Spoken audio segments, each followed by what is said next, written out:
Pada tahun 1991, hanya beberapa bulan sebelum runtuhnya Uni Soviet, seorang mayor angkatan udara bernama Martina Popovich membuat keributan dengan menerbitkan foto di Simposium Dunia UFO di Inggris. Hal ini terlihat jelas di foto sebuah objek yang sudah lama tidak diketahui muncul di bawah permukaan api. Mayor mengatakan bahwa foto ini diambil oleh Phobos 2 dan benar-benar kehilangan kontak dengan bumi setelah mengambil foto ini. Setelah konferensi pers, Phobos merencanakan mitra dan personel terkait proyek tersebut meminta Uni Soviet untuk merilis gambar terakhir Phobos 2. Di bawah tekanan, Uni Soviet harus merilis beberapa bingkai gambar terakhir. Hal ini juga secara tidak langsung mengkonfirmasi keaslian foto Popovich. Tepat setelah Phobos 2, setelah penyelidikan kehilangan kontak selama 23 tahun, Badan Antariksa Federal sekali lagi meluncurkan wahana tanah Phobos ke bumi. Sayangnya, tidak lama setelah peluncuran wahana tersebut, perangkat propulsi aktif tersebut gagal menyala dan akhirnya diluncurkan pada 15 Januari 2012. Setelah dilakukan penyelidikan awal, Komite Investigasi Kecelakaan di Samudra Pasifik menetapkan bahwa penyebab kegagalan detektor kemungkinan besar disebabkan oleh serangan senjata radar oleh Amerika Serikat. Alasannya adalah untuk mencegah Rusia menyelidiki kebenaran tentang hilangnya Phobos 2. Meskipun demikian, akhirnya diketahui bahwa penyebab hilangnya kontak detektor tanah Phobos disebabkan oleh partikel sinar kosmik, namun masih banyak yang keberatan dengan kesimpulan penyelidikan ini oleh Phobos 2. Sebelum kontak hilang, setelah frame dihubungkan bersama dan kemudian diperlambat, diperoleh video berdurasi beberapa detik. Benda raksasa tak dikenal dalam video tersebut mendekati atau mendarat di Phobos. Para ahli menghitung objek tak dikenal itu berdiameter sekitar 15 km dan panjangnya mencapai 25 km. Saat benda tak dikenal itu bergerak, ada titik cahaya aneh yang bergerak serempak dengannya. Selanjutnya kita perbesar fotonya. Yang luar biasa adalah benda panjang ini tidak hanya memiliki kepala dan ekor, tetapi permukaannya sangat halus dan seragam menunjukkan lubang yang tidak beraturan. Hanya ada satu alasan mengapa keadaan tersebut memiliki bentuk yang tidak normal. Entah itu disebabkan oleh kegagalan kamera atau objek tersebut tidak terbentuk secara alami sama sekali. Tepat setelah beberapa foto ini dirilis, foto aneh lainnya beredar di kalangan. Konon foto ini juga ada di Fubo. Bentuk dan ciri-ciri benda tak dikenal ini terlihat jelas pada foto yang diambil sebelum hilangnya kontak dengan SI-2, namun belum dikonfirmasi oleh pihak berwenang Soviet. Objek tak dikenal yang difoto oleh Phobos 2 masih belum mendapatkan penjelasan yang masuk akal hingga tahun 2017. Setelah objek antarbintang OMO ditemukan pada Oktober 2016, banyak orang yang menduga bahwa strip tak dikenal yang difoto oleh Phobos 2 seharusnya merupakan objek yang sama dengan strip misterius tersebut. Ini adalah misteri jenis UFO yang belum terpecahkan. Mengenai apakah Omomo dan benda tak dikenal berbentuk strip di bulan itu terbentuk secara alami atau merupakan benda asing. Pada tanggal 25 Juli 1976, foto wajah manusia di Mars yang dikirim kembali oleh Viking 1 menimbulkan banyak kehebohan. NASA mengatakan foto tersebut disebabkan oleh efek cahaya dan bayangan. Tidak ada yang disebut wajah Mars sama sekali. Dengan kata lain, ini adalah gunung yang terbentuk secara alami dan teknologi pengambilan gambar. Namun, begitu imajinasi publik terbuka, sulit untuk membendungnya.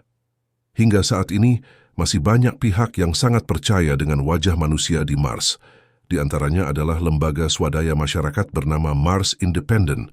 Tim investigasi, salah satu anggota organisasi ini adalah seorang peneliti bernama Carlotto. Berdasarkan gambar asli NASA, ia merekonstruksi struktur 3 dimensi wajah manusia di Mars dalam perangkat lunak dan menggunakan geometri fraktal untuk menganalisis foto tersebut. Hasilnya mengejutkannya. Dengan mensimulasikan posisi sumber cahaya lain dan sudut pandang yang berbeda, ia menemukan bahwa dalam berbagai sudut pencahayaan dan posisi pandang, gambar wajah manusia tetap ada. Sederhananya, foto wajah Mars ini dapat bertahan dalam pengujian dari sumber cahaya dan sudut pandang yang berbeda. Jadi ini bukanlah ilusi optik, melainkan sebuah bangunan nyata dan tidak alami.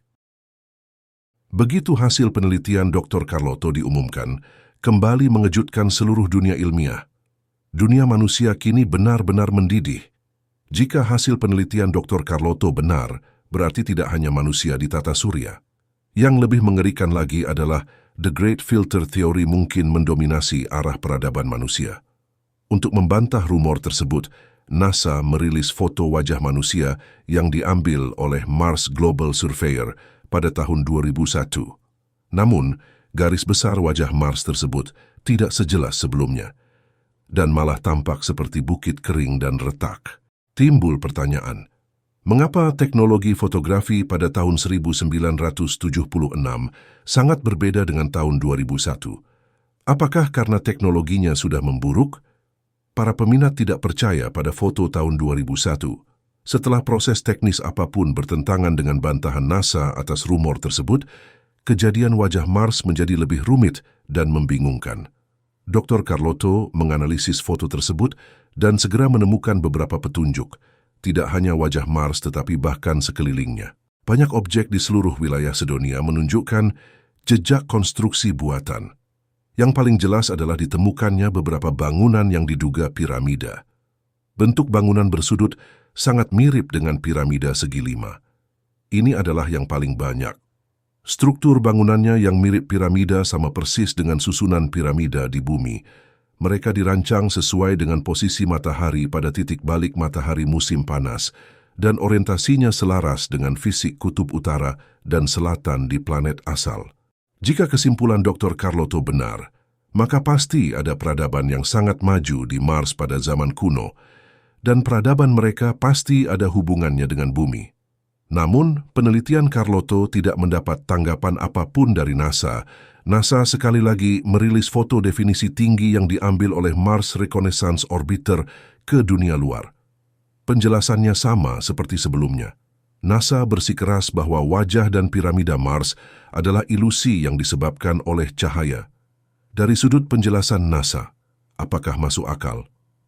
Tepat ketika insiden wajah Mars secara bertahap mulai dilupakan oleh orang-orang, sebuah berita besar yang diterbitkan di situs resmi NASA sekali lagi menarik perhatian orang kembali ke Mars.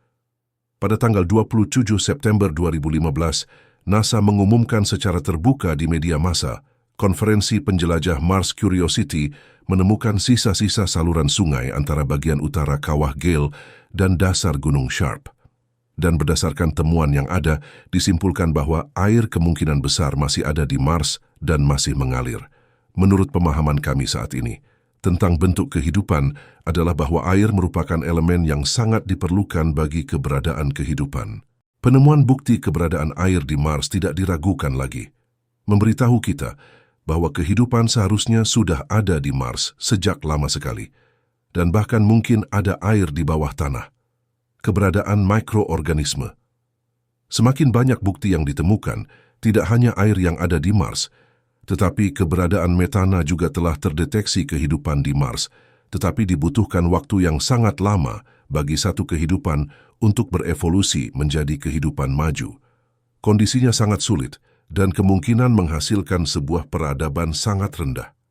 Jika dulu ada peradaban makmur di Mars, maka kita pasti bisa menemukan petunjuk keberadaan peradaban tersebut. Sebuah foto yang dikirimkan kembali oleh penjelajah Curiosity NASA pada Mei 2022 membuat para ilmuwan berkeringat dingin karena berada di tebing. Jarak foto sebuah pintu berbentuk persegi panjang benar-benar muncul. Arsitek Spanyol Gaudi pernah berkata bahwa Tuhan tidak menggambar garis lurus. Garis lurus hanya milik manusia seperti batu dan gunung. Semua sungai melengkung atau tidak beraturan, jadi ketika para ilmuwan tiba-tiba melihat segi empat yang teratur di Mars, reaksi pertama yang terlintas di benak mereka adalah bahwa itu benar-benar sebuah pintu. Pada saat yang sama, hal itu juga menunjukkan antusiasme yang tidak normal dan insiden wajah Mars. NASA dengan cepat membantah rumor tersebut dan menjelaskan bahwa apa yang disebut pintu batu dalam foto tersebut disebabkan oleh sudut pengambilan gambar dan mencoba menjelaskannya bahwa Itu terbentuk secara alami karena menurut referensi di sampingnya, pintu batu ini tingginya tidak lebih dari 1 meter. Kalau memang pintunya, tidak mungkin ukurannya sekecil itu. Karena berapapun ukuran pintu batunya, struktur horizontal dan vertikalnya saja sudah cukup untuk membuktikan bahwa itu bukanlah hasil bentukan alam.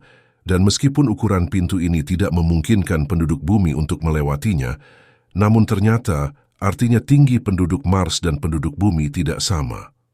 Belum lagi separuhnya, bagaimana jika itu adalah lubang bawah tanah bunker Mars? Beberapa netizen yang suka mendalami bahkan menemukan foto makam Firaun Ramses VII dari Mesir. Sebagai perbandingan, kedua pintu batu tersebut hampir sama. Mungkinkah dikatakan ada piramida di bumi? Apakah diciptakan oleh peradaban yang sama dengan gerbang menuju Mars? Menurut penjelasan NASA, iklim di Mars lembab dan cerah dahulu kala, dan memang ada kehidupan, namun itu bukanlah kehidupan yang maju. Saat ini tidak ada bukti langsung yang membuktikan hipotesis berenang di Mars. Buktinya kuat, mulai dari kesimpulan adanya kehidupan di Mars hingga penemuan inti organik dan keberadaan gas metana. Dari objek misterius yang difoto sebelum jatuhnya Phobos 2 hingga gerbang Mars yang difoto oleh Curiosity, dari teori unik kehidupan di bumi hingga pada Juni 2022, Lembaga Penelitian Dirgantara Nasional Jepang menemukan lebih dari 20 asam amino dalam sampel pasir dan kerikil yang dibawa kembali oleh wahana Sotori 2. Berbagai tanda ini menunjukkan bahwa manusia tidak sendirian di alam semesta. Mungkin pasti ada bentuk kehidupan seperti yang kita kenal di suatu sudut alam semesta. Meskipun teknologi manusia sangatlah konyol di hadapan alam semesta yang dalam, kita tidak pernah menyerah untuk mencari. Yang sebenarnya ada di sini di Monogatari Encyclopedia. Terima kasih atas perhatian Anda.